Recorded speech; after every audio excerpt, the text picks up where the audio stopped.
नमस्कार साथियों, स्वागत है आपका SCS में। और आज हम चर्चा करने जा रहे हैं वन दरोगा के विस्तृत पाठ्यक्रम की।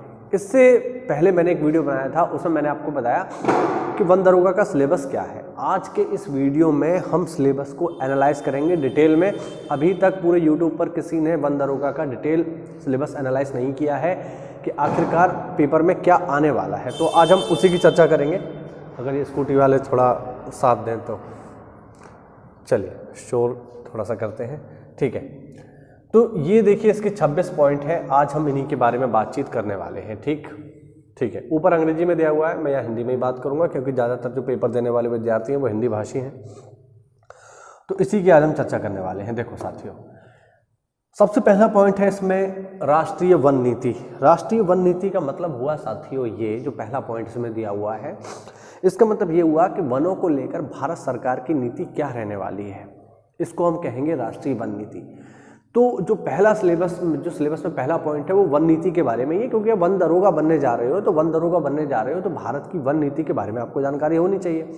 इसीलिए पहला पॉइंट वन नीति रखा गया है। अगर वन नीति की मैं बात करूँ साथियों, तो अब तक 3 वन नीति जो है आ चुकी हैं। सबसे पहली वन नीति जो है ये आई थी 1894 में, दूसरी वन नीति आई 1952 में और तीसरी वन नीति आई है 1988 में, ठीक है।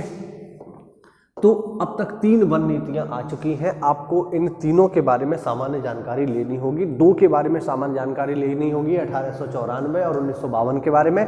लेकिन डिटेल में जो है आपको साथियों, और डिटेल में आपको इस 1988 वाली इस पॉलिसी को पढ़ना पड़ेगा, ठीक है। पढ़ना इसलिए पड़ेगा क्योंकि पेपर में अब जो सवाल बनेगा वो इस 1988 वाली जो फॉरेस्ट पॉलिसी है इसी से ही बनेगा, ठीक है। तो ये आपको डिटेल में पढ़ना है। दूसरा पॉइंट है राष्ट्रीय वन्यजीव कार्य योजना।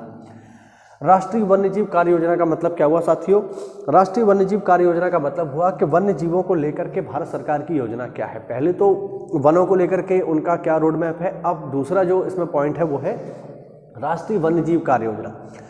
तो वन में रहने वाले जो जीव हैं उनकी कार्य योजना को लेकर के किस तरीके से प्लानिंग है, तो इसके लिए मैं आपको बता दूं, भारत सरकार ने अब तक तीन वन्य जीव कार्य योजनाएं भारत सरकार बना चुकी है। पहली जो कार्य योजना आई थी ये आई थी 1983 में साथियों, ध्यान रखना, ये पहली थी। दूसरी वन्य जीव जो कार्य योजना है ये आई 2002 से 2016 तक, ठीक है, ये भी आपको याद रखना चाहिए। और तीसरी जो कार्य योजना है साथियों ये आई है वर्ष 2017 से 2031 तक, ठीक है।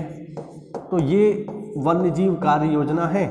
और बिल्कुल खासकर जो तीसरी कार्य योजना है 2017 से 2031 वाली, जिसको तैयार किया है डॉक्टर जे काला ने, ये बिल्कुल आपसे पेपर में पूछेगा। ये जो तीसरी वन नीति है साथियों, ये जो तीसरी फॉरेस्ट मतलब जो तीसरी वन्य जीव कार्य योजना है, इससे पेपर में आपके अच्छे सवाल पूछे जाएंगे। ये आपको देखिए, इन दोनों के बारे में तो सामान्य जानकारी होनी चाहिए, इसके बारे में आपको डिटेल में पढ़ना पड़ेगा क्योंकि यहाँ से डिटेल में सवाल आएंगे पेपर में। क्योंकि देखिए, मैथ रीजनिंग जैसा कुछ है नहीं, तो इन्हीं टॉपिक से अच्छे सवाल पूछेगा। तो इनको अच्छे से, सबसे पहले तो देखो, मेरा ऐसा मानना है कि अगर आप तैयारी कर रहे हो किसी भी एग्जाम की, तो पहले आपको उसके सिलेबस का एक पॉइंट पता होना चाहिए, एक बिंदु।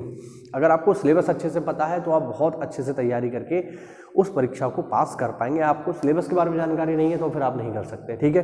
तो ये आपको ध्यान रखना है। तीसरा है यहाँ पर पॉइंट राष्ट्रीय उद्यान एवं पक्षी विहार। तो राष्ट्रीय उद्यान का मतलब क्या हुआ? नेशनल पार्क, ठीक है। नेशनल पार्क कब बनाए जाते हैं, कैसे बनाए जाते हैं, ठीक है। नेशनल पार्क क्या होते हैं, कोर एरिया क्या होता है, बफर जोन क्या होता है, ये आपको पता होना चाहिए, ठीक है। अगर आपने ज्योग्राफी को नॉर्मली पढ़ा है तो पर्यावरण के अंतर्गत आपने राष्ट्रीय उद्यानों को जरूर पढ़ा होगा। मैं आप लोगों से जानना चाहता हूं कि आप मुझे बताइए कि राष्ट्रीय उद्यान कौन घोषित करता है, केंद्र सरकार करती है कि राज्य सरकार करती है? कमेंट करके बताना, मालूम चल जाएगा कितनी नॉलेज है। और फिर इसी में पक्षी विहार भी है, ठीक है। जो पक्षी विहार है उनके बारे में भी आपको सामान्य जानकारी होनी चाहिए। चलिए आगे बढ़ते हैं। अगला है आरक्षित वन और संरक्षित वन। देखो, इनके बारे में भी जान लो। वन 2 प्रकार के होते हैं। पहले तो वन के बारे में आपको पता होना चाहिए, वन क्या होते हैं। और वनों को 2 हिस्सों में बांटा जाता है। पहला होता है आरक्षित वन, ठीक है। आरक्षित वनों की अगर हम बात करें कि आरक्षित वन क्या है, ठीक है, तो आरक्षित वन वे वन होते हैं जहां पर मानवीय क्रियाकलाप, मानवीय हस्तक्षेप बिल्कुल शून्य होता है। यहाँ पर इंसानों का क्रियाकलाप बिल्कुल शून्य है। यहाँ पर इंसानों को काम करने की अनुमति नहीं है। दूसरे आते हैं संरक्षित वन।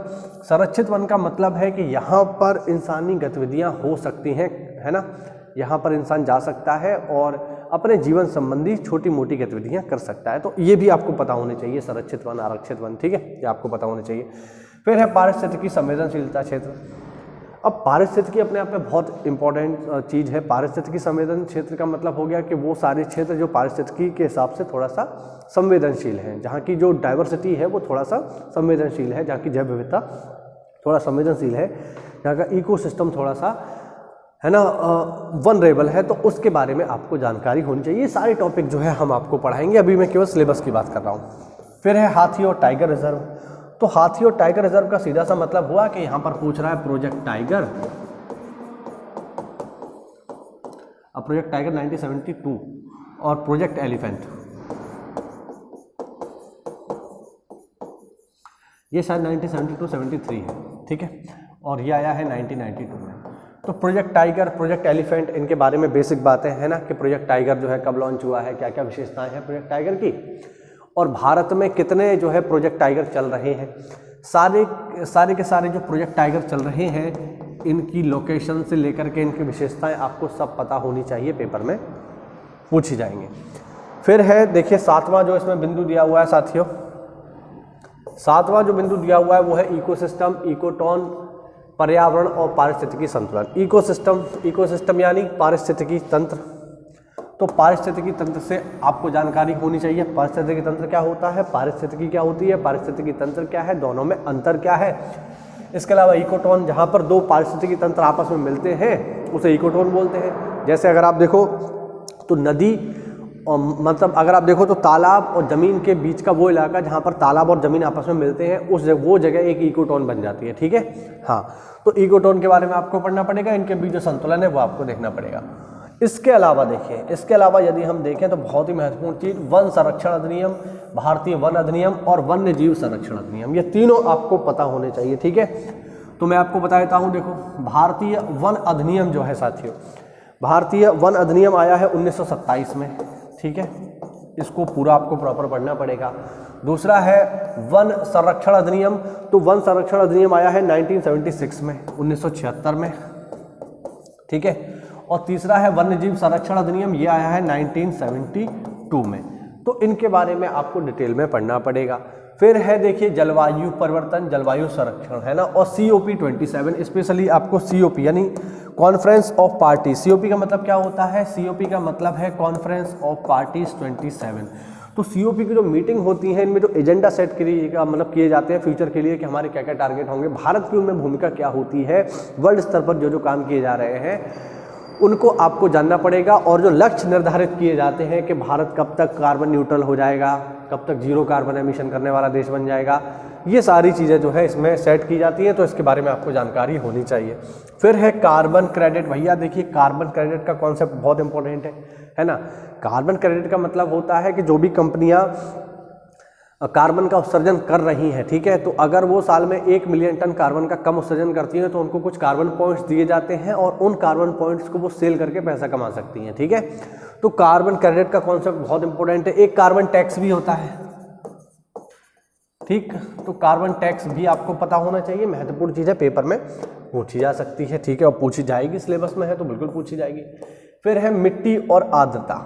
अब साथियों अगर हम मिट्टी और आर्द्रता की बात करेंगे तो मिट्टी तो बहुत इंपॉर्टेंट है और आर्द्रता संरक्षण भी इंपॉर्टेंट है, ठीक है ना। तो मिट्टियों से अच्छे सवाल पूछे जाएंगे क्योंकि वनों की बात हो रही है ना, वन और मिट्टी और हमारे पर्यावरण का अनन्य संबंध है, तो मिट्टियों से अच्छे सवाल पूछे जाएंगे। सॉइल जेनेसिस कैसे होता है, सॉइल्स के टाइप क्या है, सॉइल कंजर्वेशन कैसे होता है, इन सबसे अच्छे सवाल पेपर में आएंगे। फिर है वनीकरण और कृषि वानिकी, ठीक है, कृषि वानिकी का मतलब हो गया एग्रो फार्मिंग। तो एग्रो फार्मिंग जो है ये भी आपसे पेपर में पूछी जाएगी, महत्वपूर्ण चीज़ें हैं, इनकी हम बात करेंगे कि कृषि वानिकी क्या होती है। वन बंदोबस्त, है ना, जैसे भूमि का बंदोबस्त होता है वैसे वनों का बंदोबस्त है। वन भूमि का राजस्व अभिलेखों में नामांतरण, तो ये भी आपको देखना पड़ेगा कि जो राजस्व भूमियाँ हैं बहुत बार उनमें वन भूमियाँ जो है इंटरफियर करती हैं, या बहुत बार वन भूमियों को राजस्व भूमि में कैलकुलेट कर लिया जाता है, तो उसके लिए सरकार के पास क्या रोड मैप है वो आपसे पूछेगा। वन आपदा, वन आपदा का मतलब क्या हो गया, वनों में जो आने वाली आपदा है, जैसे जंगल की आग, जंगल की आग को हम क्या बोलते हैं, दावानल, है ना। तो जंगल की आग है, ये एक महत्वपूर्ण और बहुत ही ऐसी समस्या है जिससे हर जंगल जूझता है। तो जंगल की आग है, इसके अलावा भूस्खलन है, ठीक है, या बाढ़ है। इन सब समस्याओं से किस तरीके से निपटा जा सकता है और कैसे इनकी रोकथाम कर सकते हैं। वन उपज है, वन उपज का मतलब है वनों से मिलने वाले जो पदार्थ हैं, जैसे शहद हो गया, विशेष प्रकार की लकड़ी हो गई, तो इनका यूटिलाइजेशन कैसे किया जा सकता है, कैसे इनको कंजर्व किया जा सकता है। ये अगला है साथियों वन प्रमाणन। देखिए ये एक नई चीज आई है यहाँ पर, है ना।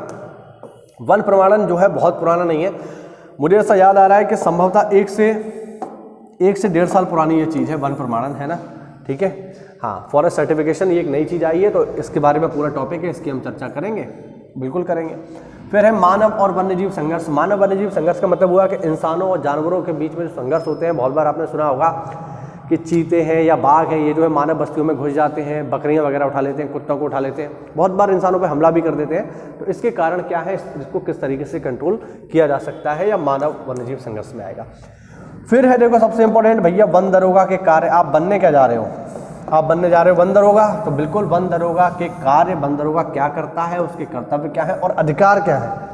अधिकार पता होना बहुत ज़रूरी है, तभी तो आप काम कर पाओगे। फॉरेस्ट दरोगा बनने जा रहे हो तो जंगल में आपके क्या क्या अधिकार होंगे, क्या क्या चीज़ें करनी है, क्या क्या चीज़ें आपको अपने सीनियर को बतानी है, वो सारी चीज़ें आपको पता होनी चाहिए।